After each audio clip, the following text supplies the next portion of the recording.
When Samuel L. Jackson unexpectedly took the witness stand, it felt like the courtroom itself shifted under the weight of his presence. Jackson isn't just any Hollywood icon. He's a towering figure whose voice and persona have shaped decades of film and culture, commanding respect and attention wherever he goes. But seeing him step into this high-stakes legal arena, squaring off against two of the most powerful figures in Black entertainment, Sean "Diddy" Combs and Steve Harvey, was jaw-dropping. The real shock came with the evidence he revealed. Secret audio and video clips that allegedly uncover a dark, twisted underworld of grooming and trafficking, carefully hidden behind the glamorous facade of celebrity mentorship and opportunity. These recordings didn't just hint at wrongdoing, they laid out in chilling detail how a so-called lifestyle partnership was orchestrated, a coded, systemic manipulation involving some of the most vulnerable young women connected to these entertainment giants. The courtroom went silent as these clips played, exposing a sinister underbelly few dared to imagine. The public reaction was immediate and explosive, as social media exploded with disbelief, anger, and urgent calls for accountability. Suddenly, a routine racketeering trial transformed into a cultural firestorm, forcing industry insiders and fans alike to confront a reality that many suspected but few were ready to face. A pervasive system where power, exploitation, and silence have been intertwined for years. Jackson's testimony didn't just rock the courtroom, it sent seismic waves through the very foundations of Black entertainment, raising fundamental questions about the price of fame and the costs hidden beneath its glitz and glamour. At the center of this seismic scandal are two giants whose careers and influence span decades. Sean "Diddy" Combs, whose name is synonymous with the rise of hip-hop as a global cultural force, and Steve Harvey, whose blend of comedy, television, and motivational speaking has made him a household name across generations. But this trial goes far beyond personal reputations. It threatens to expose the dark, systemic mechanisms operating behind the scenes of Black entertainment's glittering facade. The racketeering charges allege a coordinated network of exploitation, grooming, and trafficking, disguised as mentorship and business opportunity, implicating not just individuals, but entire industry structures. Whispers within the industry speak of an entertainment corridor, a complex ecosystem where music, television, fashion, and business collide, an intertwined web of power brokers and gatekeepers who shape careers and wield influence. This corridor allegedly functions as both a conduit of cultural production and a shadowy pipeline where vulnerable young talent can be ensnared, manipulated, or coerced under the guise of career advancement. The stakes here are colossal. Beyond legal consequences for Combs and Harvey, the trial threatens to unravel entrenched networks of silence and complicity, shining an unforgiving light on practices that many have suspected but lacked the courage or proof to challenge. If the case holds, it could trigger an industry-wide reckoning, forcing media conglomerates, agents, managers, and celebrities to re-examine the power dynamics and ethical boundaries long accepted as the cost of doing business. The trial's ripple effects might redefine how the industry protects, or fails to protect, the young, ambitious individuals who have historically been most vulnerable to exploitation. What makes Samuel L. Jackson's testimony so powerful isn't just his celebrity or charisma, it's the deeply personal crusade behind it. Jackson isn't a distant observer or a disinterested third party. He is a father driven by a fierce, protective love for his daughter, Zoe, and a moral conviction to expose what he believes is a corrupt and predatory system preying on young women like her. Behind the scenes, Jackson undertook a painstaking investigation, quietly collecting secret recordings, videos, and documents that he argues reveal a deliberate grooming and trafficking pipeline embedded within the entertainment industry. This wasn't a sudden decision born from impulse or grievance.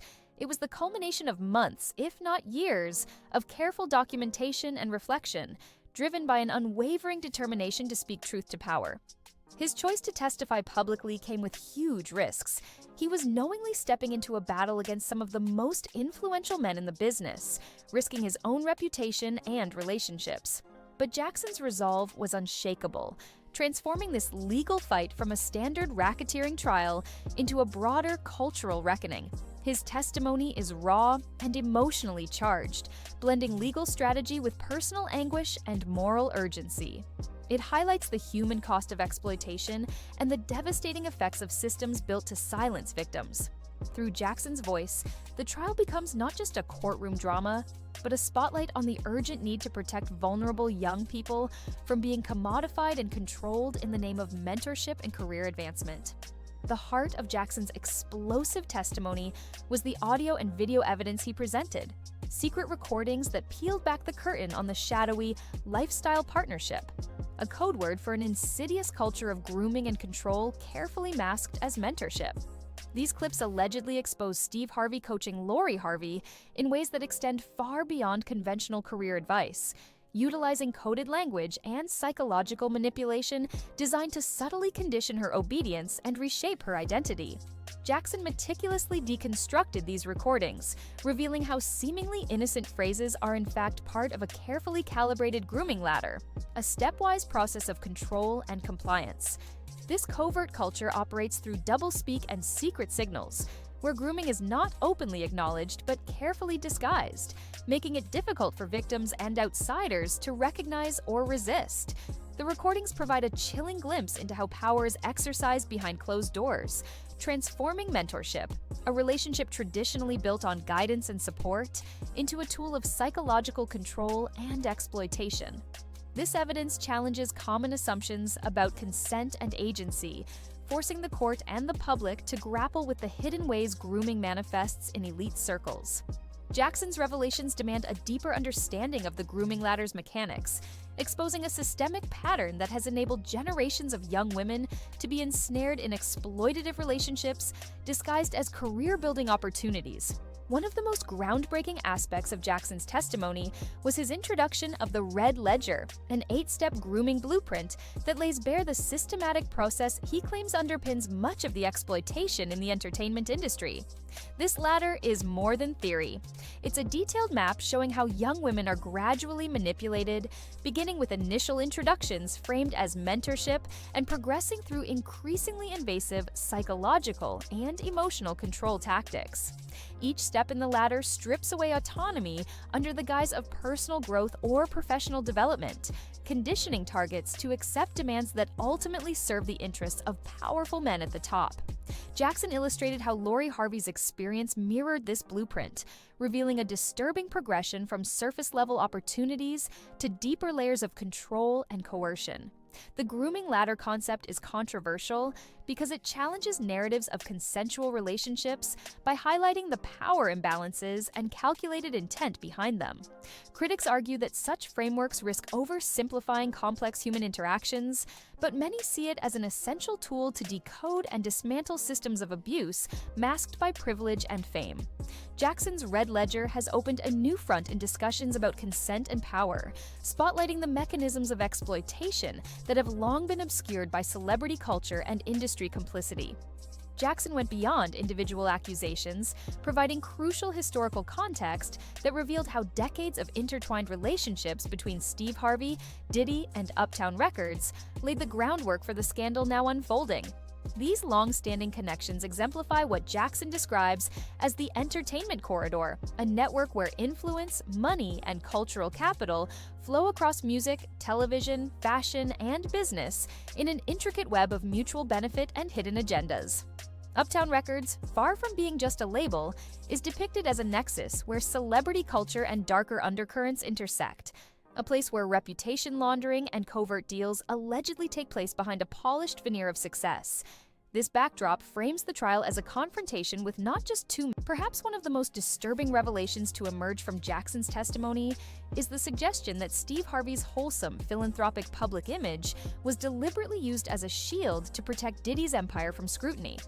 Harvey's talk show, motivational speaking, and charity work have cultivated an aura of trustworthiness and respectability that starkly contrasts with the allegations now at the trial's center. Jackson's evidence suggests that this public persona wasn't just a coincidence, but a carefully engineered reputation laundering strategy, an effort to deflect negative attention and mask the darker realities lurking beneath the surface. This tactic, if true, reveals a deeply cynical use of celebrity influence, turning public goodwill into a weapon for maintaining silence and complicity. It also raises profound questions about authenticity in celebrity culture and the extent to which public platforms can be manipulated to serve private interests. The trial has ignited fierce debates about how much fans and industry insiders really know about the people they admire, and whether the glossy narratives carefully constructed by publicists and media mask more troubling truths. Jackson's allegations underscore the danger of conflating image with reality, forcing a reevaluation of the mechanisms through which celebrity power is wielded and protected. The private footage Jackson presented was perhaps the most emotionally wrenching part of his testimony, pulling back the curtain on a hidden world far removed from the carefully curated glamour of celebrity life. This montage featured moments both mundane and deeply unsettling. A yacht party where young women danced under the weight of subtle coercion, a makeup session where Lori Harvey was pressured into adopting a prematurely adultized image, and casual scenes in a Soho penthouse kitchen that hinted at silent compliance behind forced smiles. These intimate glimpses contrasted starkly with public perceptions of opulence and freedom, revealing how luxury and excess can serve as instruments of control, creating environments where power imbalances flourish unnoticed. While the defense sought to question the context and authenticity of these clips, the emotional truth they conveyed was undeniable, offering viewers a rare window into the lived experience of those caught in the lifestyle partnership dynamic. This footage challenged the notion that privilege equals safety, instead illustrating how fame and fortune can sometimes deepen vulnerability. The visual evidence transformed abstract allegations into tangible reality, driving home the human cost behind the headlines and legal jargon. Jackson's testimony set the tone for a courtroom battle as fierce and complex as any blockbuster drama. The defense aggressively sought to discredit him, portraying Jackson as a jealous outsider with personal motives rather than a credible whistleblower. Yet, despite the hostility and attempts to undermine his character, Jackson maintained a steady, composed demeanor, even as the courtroom tension mounted. Each word he spoke seemed to chip away at the carefully crafted defense narratives, exposing contradictions and gaps in the accounts presented by Combs and Harvey. The judge's rulings on key pieces of evidence, often surprising in their decisiveness, signaled a judicial recognition of the trial's gravity and the need to confront uncomfortable truths. Legal experts watching closely noted how the courtroom dynamic shifted dramatically once Jackson took the stand, with even seasoned observers acknowledging the potential of his testimony to sway public opinion and alter the trajectory of the case. This clash played out not just as a legal contest, but as a symbolic confrontation over broader cultural issues: power, accountability, and the demand for justice in an industry too long shielded by secrecy and privilege. The reverberations of Jackson's testimony and the trial itself extend well beyond the courtroom walls. Should the allegations prove credible, they threaten to unravel the carefully constructed empires of two of Black entertainment's most influential figures, shaking foundational power structures and disrupting long-standing networks of influence. This scandal exposes fissures in an industry that has long profited from polished images and strategic silence, revealing the cost behind its glittering surface. Already, public perception is shifting dramatically, with fans, activists, and industry insiders demanding transparency, accountability, and reforms to better protect young talent from exploitation. Conversations sparked by the trial delve into consent, power imbalance, and the ethical responsibilities of mentors and executives alike, topics previously relegated to whispers and social media speculation, but now front and center. The case may set a precedent, encouraging other victims to come forward and prompting companies to rethink policies and oversight mechanisms. At its core, this trial represents a potential turning point, a moment where entrenched systems of silence and complicity are challenged, and where demands for justice and structural reform grow louder than ever, signaling a new era for Black entertainment and the broader cultural landscape.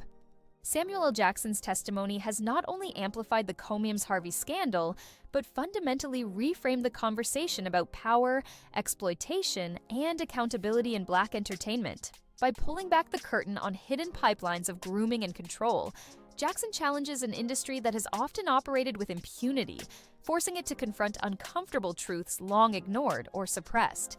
The fallout from this trial will be closely watched, not only by those within entertainment, but by a public increasingly unwilling to accept sanitized celebrity narratives that ignore systemic abuses. As the case unfolds, it will be critical to watch for shifts in alliances, the emergence of new whistleblowers, and the industry's response, whether it moves toward genuine reform or digs in its heels in resistance. Jackson's courage in stepping forward symbolizes a broader cultural moment, a demand for transparency, justice, and the dismantling of exploitative power structures.